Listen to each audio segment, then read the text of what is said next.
Welcome to a half hour of Mindwebs. Short stories from the worlds of speculative fiction. This story comes from the book 6 by H, 6 stories by Robert A. Heinlein. This one is titled, They. They would not let him alone. They would never let him alone. He realized that that was part of the plot against him.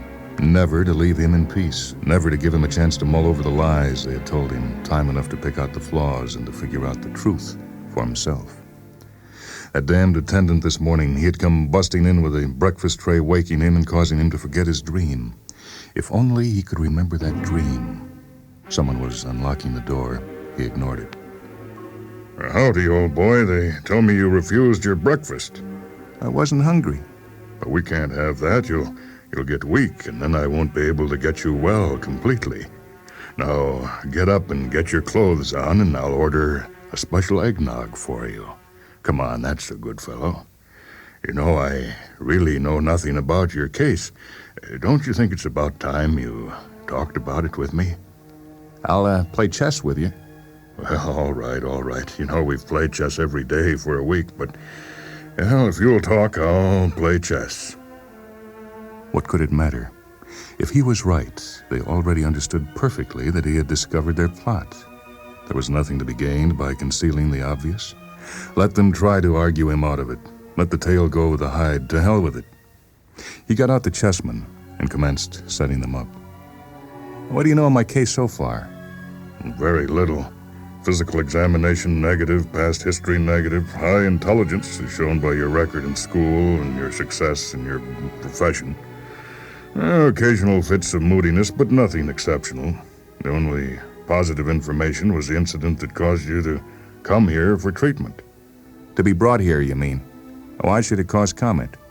Well, good gracious, fellow, if you barricade yourself in your room and insist that your wife is plotting against you, don't you expect people to notice? But she was plotting against me, and so are you. White or black? Black. It's your turn to attack. Why do you think we're plotting against you? It's an involved story and goes way back into my early childhood. There was an immediate incident, however. He opened by advancing the white king's knight to the king bishop 3. The doctor shrugged his shoulders and answered the opening move. Well, suppose we start with your early childhood. It might shed more light than the more recent incidents. Did you feel that you were being persecuted as a child? No, when I was a child, I was sure of myself. I knew then, I tell you, I knew. Life was worthwhile, and I knew it. I was at peace with myself and my surroundings. Life was good, and I was good, and I assumed that the creatures around me were like myself. And, weren't they? Not at all, particularly the children. I didn't know what viciousness was until I was turned loose with other children, the little devils, and I was expected to be like them and play with them. I know, the herd compulsion. Children can be pretty savage at times. You missed the point, Doc. This wasn't any healthy roughness. These creatures were different. Not like myself at all. They looked like me, but they were not like me. If I tried to say anything to one of them about anything that mattered to me, all I could get was a stare and a scornful laugh. Then they'd find some way to punish me for having said it. I see what you mean. How about grown-ups? Well, that's somewhat different. Adults don't matter to children at first, or rather, they didn't matter to me. They were too big, and they didn't bother me, and they were busy with things that did not enter into my considerations. See, it was only when I noticed that my presence affected them that I began to wonder about them. How do you mean? Well, they never did the things when I was around that they did when I was not around. The doctor looked at him carefully. Won't that statement take quite a lot of justifying? How do you know what they did when you weren't around? But I used to catch them just stopping. You know, if I came into a room, the conversation would stop suddenly, and then it would pick up about the weather or something equally inane. Then I took to hiding and listening and looking. Adults did not behave the same way in my presence as out of it. The things I saw people doing and heard them talking about were never of any importance. They must be doing something else. I don't follow you. You don't choose to follow me. I'm telling this to you in exchange for a game of chess. Why do you like to play chess so well? Because it's the only thing in the world where I can see all the factors and understand all the rules. Never mind, I saw all around me this enormous plant, cities, farms, factories, churches, schools, homes, railroads, luggage, roller coasters, trees, saxophones, libraries, people and animals. People that looked like me and who should have felt very much like me if what I was told was the truth. But what did they appear to be doing? They went to work to earn the money to buy the food, to get the strength to go to work, to earn the money to buy the food, to get the strength to go to work, to get the strength to buy the food, to earn the money to go, until they fell over dead. Any slight variation in the basic pattern didn't matter. They always fell over dead. And everybody tried to tell me that I should be doing the same thing. I knew better. The doctor gave him a look apparently intended to denote helpless surrender and laughed. Well, I can't argue with you. Life does look like that, and, maybe it is just that futile. But it is the only life we have. Well, why not make up your mind to enjoy it as much as possible? Oh, no. You can't peddle nonsense like that to me by claiming to be fresh out of sense. How do I know? Because all this complex stage setting, all these swarms of actors could not have been put here just to make idiot noises at each other. No, some other explanation, but not that one. An insanity as enormous, as complex as the one around me had to be planned, and I found a plan. Well, which is? It's a play intended to divert me, to occupy my mind and confuse me, to keep me so busy with the details that, I won't have time to think about the meaning. And you're all in on it, every one of you. Most of them may be helpless automatons, but you're not. You're one of the conspirators. You've been sent in as a troubleshooter to try to force me to go back to playing the role assigned to me. No, take it easy. Maybe it is all a conspiracy, but, why do you think that you've been singled out for special attention? Maybe it is a joke on all of us. Why couldn't I be one of the victims as well as yourself? Gotcha, Doc. Now, that is the essence of the plot. All of these creatures have been set up to look like me in order to prevent me from realizing that I was the center of the arrangements. But I've noticed a key fact, a mathematically inescapable fact, that I am unique. Here am I, sitting on the inside. The world extends outward from me. I am the center. Easy, man, now easy. Don't you realize that the world looks that way to me, too? We are each the center of the universe. Not so. Now, that's what you have tried to make me believe, that I'm just one of millions more just like me. Wrong. Now, if they were like me, then I could get into communication with them. I can't. I've tried, and I can't. I've sent out my inner thoughts, seeking some one other being who has them too. And what have I gotten back? Wrong answers, jarring incongruities, meaningless obscenity. I've tried, I tell you. God, how I've tried. But there's nothing out there to speak to me, nothing but emptiness and otherness.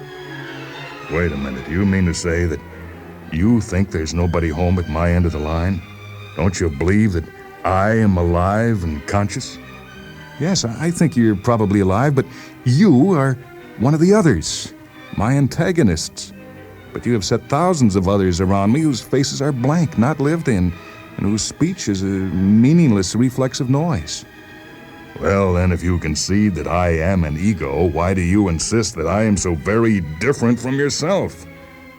Now it's no use at all. There's no possibility of communication. I am alone. He was upset by the doctor's visit. He couldn't be wrong, basically, yet the doctor had certainly pointed out logical holes in his position. From a logical standpoint, the whole world might be a fraud perpetrated on everybody. But logic meant nothing. Logic itself was a fraud, starting with unproved assumptions and capable of proving anything. The world is what it is and carries its own evidence of trickery. But does it? What did he have to go on? Could he lay down a line between known facts and everything else and then make a reasonable interpretation of the world based on facts alone? An interpretation free from complexities of logic and no hidden assumptions of points not certain? Very well. First fact, himself. He knew himself directly. He existed. Second facts. the evidence of his five senses, everything that he himself saw and heard and smelled and tasted and touched. Subject to their limitations, he must believe his senses. He knew that he did not invent the information brought to him by his senses. There had to be something else out there, some otherness that produced the things his senses recorded. All philosophies that claimed that the physical world around him did not exist except in his imagination were sheer nonsense. But beyond that, what? Were there any third facts on which he could rely? No, not at this point. He could not afford to believe anything that he was told or that he read, or that was implicitly assumed to be true about the world around him. No, he could not believe any of it, for the sum total of what he had been told and read and been taught in school was so contradictory, so senseless, so wildly insane that none of it could be believed unless he personally confirmed it. Wait a minute. The very telling of these lies, these senseless contradictions, was a fact in itself, known to him directly. To that extent, they were data, probably very important data. The world as it had been shown to him was a piece of unreason, an idiot's dream. Yet it was on too mammoth a scale to be without some reason. He came wearily back to his original point. Since the world could not be as crazy as it appeared to be, it must necessarily have been arranged to appear crazy in order to deceive him as to the truth. Why had they done it to him? And what was the truth behind the sham? There must be some clue in the deception itself. What thread ran through it all? Well, in the first place, he had been given a superabundance of explanations of the world around him, philosophies, religions, common sense explanations. Most of them were so clumsy, so obviously inadequate or meaningless that they could hardly have expected him to take them seriously. They must have intended them simply as misdirection. But there were certain basic assumptions running through all the hundreds of explanations of the craziness around him. It must be these basic assumptions that he was expected to believe. For example, there was the deep-seated assumption that he was a human being, essentially like millions of others around him and billions more in the past and the future. That was nonsense. He had never once managed to get into real communication with all those things that looked so much like him but were so different. In the agony of his loneliness, he had deceived himself that his wife Alice understood him and was a being like him. He knew now that he had suppressed and refused to examine thousands of little discrepancies because he could not bear the thought of returning to complete loneliness. He had needed to believe that his wife was a living, breathing being of his own kind who understood his inner thoughts. He had refused to consider the possibility that she was simply a mirror, an echo, or something unthinkably worse. He had found a mate, and the world was tolerable, even though dull, stupid, and full of petty annoyance. He was moderately happy and had put away his suspicions. He had accepted quite docilely the treadmill he was expected to use until a slight mischance had momentarily cut through the fraud. Then his suspicions had returned with impounded force. The bitter knowledge of his childhood had been confirmed. He supposed that he had been a fool to make a fuss about it. If he had kept his mouth shut, they would not have locked him up. He should have been as subtle and as shrewd as they, kept his eyes and ears open and learned the details of and the reasons for the plot against him. He might have learned how to circumvent it. But what if they had locked him up? The whole world was an asylum and all of them as keepers. After supper, he decided to put his thoughts in better order by writing them. He obtained paper. He should start with a general statement of some underlying postulate of the credos that had been drummed into him all his life. Life. Yes, that was a good one. And he wrote, I am told that I was born a certain number of years ago and that I will die a similar number of years hence. And various clumsy stories have been offered to me to explain to me where I was before birth and what becomes of me after death. But they're rough lies not intended to deceive except as misdirection. In every other possible way, the world around me assures me that I am mortal, here but a few years, and a few years hence gone completely non-existent. Wrong. I am immortal. I transcend this little time axis. A 70-year span on it is but a casual phase in my experience. Second only to the prime datum of my own existence is the emotionally convincing certainty of my continuity. I may be a closed curve, but closed or open, I neither have a beginning nor an end. Self-awareness is not relational, it is absolute and cannot be reached to be destroyed or created. Memory, however, being a relational aspect of consciousness, may be tampered with and possibly destroyed. Caution. Why have they tried so hard to convince me that I'm going to die in a few years? There must be a very important reason. I infer that they are preparing me for some sort of major change. It may be crucially important for me to figure out their intentions about this. Probably I have several years in which to reach a decision. Note, avoid using the types of reasoning they have taught me. By and large, they had played very decently with him since they had brought him here. He was glad that they had allowed him to have a room alone. And he certainly had more time free for contemplation than had ever been possible on the outside. To be sure, continuous effort to keep him busy and to distract him was made, but by being stubborn, he was able to circumvent the rules and gain some hours each day for introspection. But damnation, he did wish they would not persist in using Alice in their attempts to divert his thoughts.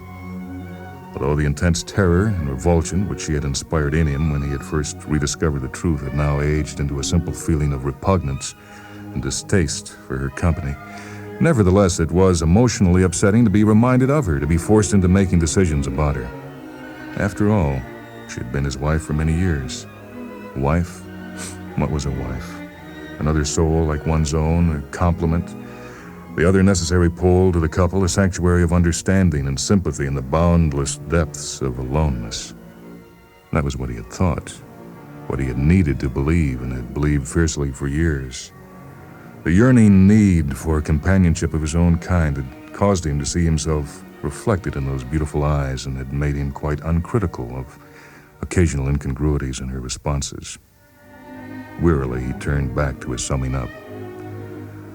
The world is explained in either one of two ways. The common sense way, which says that the world is pretty much as it appears to be and that ordinary human conduct and motivations are reasonable. And there's the religio-mystic solution, which states that the world is dream stuff, unreal, insubstantial, with reality somewhere beyond. Wrong. Both of them. The common sense scheme has no sense to it of any sort. Life is short and full of trouble. The common sense world is a blind insanity, out of nowhere, going nowhere to no purpose. As for the other solution, it appears more rational on the surface, in that it rejects the utterly irrational world of common sense. But it's not a rational solution. It's simply a flight from reality of any sort, for it refuses to believe the results of the only available direct communication between the ego and the outside. He crumpled up the paper and flung himself from the chair. Order and logic were no good. His answer was right because it smelled right, but he still did not know all the answer. Why the grand scale to the deception? Countless creatures, whole continents, an enormously involved and minutely detailed matrix of insane history, insane tradition, insane culture. Why bother with more than a cell and a straitjacket? It must be, it had to be, because it was supremely important to deceive him completely, because a lesser deception would not do. Could it be that they dare not let him suspect his real identity, no matter how difficult and how involved the fraud? He had to know. In some fashion, he must get behind the deception and see what went on when he was not looking. He had had one glimpse. This time, he must see the actual workings, catch the puppet masters in their manipulations. Obviously, the first step must be to escape from the asylum, but to do it so craftily that they would never see him, never catch up with him, not have a chance to set the stage before him. Once decided, he spent the rest of the evening in considering the means by which he might accomplish his purpose. The lights blinked twice. Docilely, he got up and commenced preparations for bed. When the attendant looked through the peephole, he was already in bed with his face turned to the wall. Gladness. Gladness everywhere. It was good to be with his own kind, to hear the music swelling out of every living thing, as it always had and always would. Good to know that everything was living and aware of him, participating in him as he participated in them. It was good to be, good to know the unity of many and the diversity of one. There had been one bad thought. The details escaped him, but it was gone. It had never been. There was no place for it. The early morning sounds from the adjacent ward penetrated the sleep-laden body. It served him here and gradually recalled him to awareness of the hospital room. The transition was so gentle that he carried over full recollection of what he had been doing and why. He lay still, a gentle smile on his face, and savored the uncouth but not unpleasant languor of the body he wore. Strange that he had ever forgotten, despite their tricks and stratagems. Well, now that he had recalled the key, he would quickly set things right in this odd place. He would call them in at once and announce the new order. It would be amusing to see old Glaroon's expression when he realized that the cycle had ended. The click of the peephole and the rasp of the door being unlocked guillotined his line of thought. The morning attendant pushed briskly in with a breakfast tray and placed it on the tip table. "Morning, sir. Nice bright day. Want it in bed, or will you get up?" Don't answer. Don't listen. Suppress this distraction. This is part of their plan. But it was too late, too late. He felt himself slipping, falling, wrenched from reality back into the fraud world in which they had kept him. It was gone completely, with no single association round him to which to anchor memory. There was nothing left but the sense of heartbreaking loss and the acute ache of unsatisfied catharsis. And he said, "Leave it where it is, I'll take care of it." He lay quite still for a long time, every nerve end in his body screaming for relief.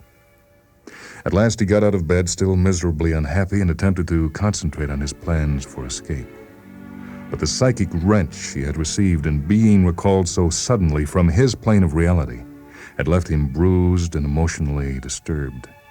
His mind insisted on rechewing its doubts rather than engage in constructive thought. Was it possible that the doctor was right? That he was not alone in his miserable dilemma? Was he really simply suffering from paranoia, delusions of self-importance? Could it be that each unit in this yeasty swarm around him was the prison of another lonely ego, helpless, blind, and speechless, condemned to an eternity of miserable loneliness? Was the look of suffering which he had brought to Alice's face a true reflection of inner torment, and not simply a piece of play acting intended to maneuver him into compliance with their plans? A knock sounded at the door. He said, "Come in," without looking up. Comings and goings did not matter to him. Then a well-known voice spoke slowly and hesitantly. "Dearest." "Alice." He was on his feet at once, facing her. "Who let you in?" "Please, dear, please, I had to see you." "It isn't fair. It isn't fair. Why did you come?" She stood up to him with a dignity he had hardly expected. The beauty of her childlike face had been marred by line and shadow, but it shone with an unexpected courage. She answered quietly, "I love you. You can tell me to go away, but you can't make me stop loving you and trying to help you." He turned away from her in an agony of indecision. Could it be possible that he had misjudged her? Was there, behind that barrier of flesh and sound symbols, a spirit that truly yearned toward his? No, he couldn't be wrong. Test her again. "Why did you keep me on that job in Omaha?" "But I didn't make you keep that job. I simply pointed out that we should think twice before." Never mind. Soft hands and a sweet face preventing him with mild stubbornness from ever doing the thing that his heart told him to do. Always with the best of intentions, but always so that he had never quite managed to do the silly, unreasonable things that he knew were worthwhile. Hurry, and strive with an angel-faced jockey to see that you don't stop long enough to think for yourself. "Why did you try to stop me from going back upstairs that day?" She managed to smile, although her eyes were already spilling over with tears. "I didn't know it really mattered to you. I didn't want us to miss the train." It had been a small thing, an unimportant thing. For some reason not clear even to him, He had insisted on going back upstairs to his study when they were about to leave the house for a short vacation. It was raining, and she had pointed out that there was barely enough time to get to the station.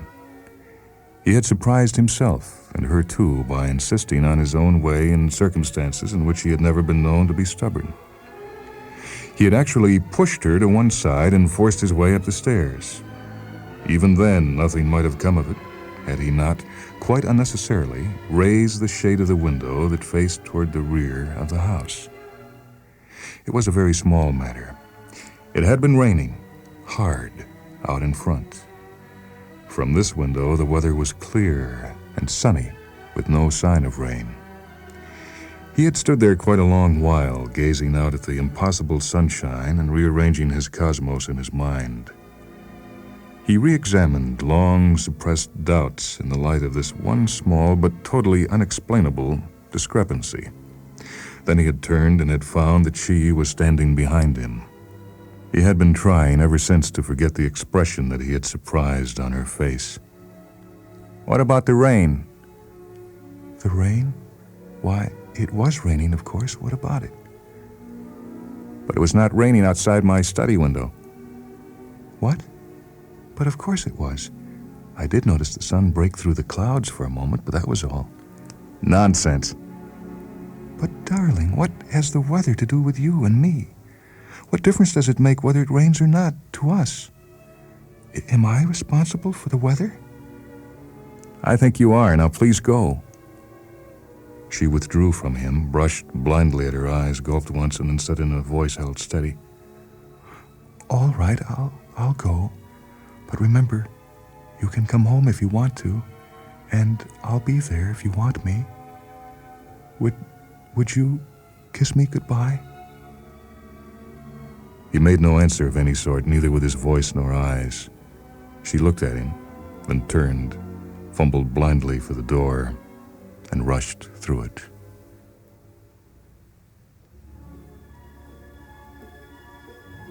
The creature he knew as Alice went to the place of assembly without stopping to change form. "It is necessary to adjourn the sequence. I'm no longer able to influence his decisions."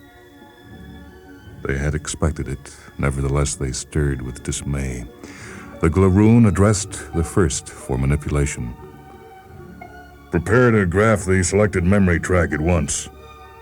Then, turning to the first for operations, the Glaroon said, "The extrapolation shows that he'll tend to escape within 2 of his days. A sequence degenerated primarily through your failure to extend that rainfall all around him. Be advised." "It would be simpler if we understood his motives."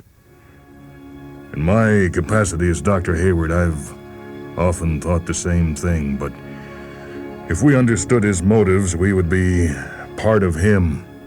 Bear in mind the treaty. He almost remembered. The Glaroon continued with orders.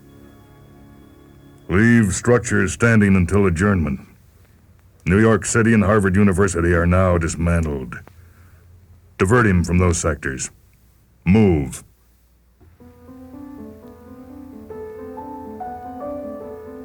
You've heard the story They by Robert Heinlein. It appears in his book 6 by H. This is Michael Hanson speaking. Technical production on Mindwebs by Steve Gordon and Leslie Hilsenhoff. Mindwebs is produced at WHA Radio in Madison, a service of University of Wisconsin Extension.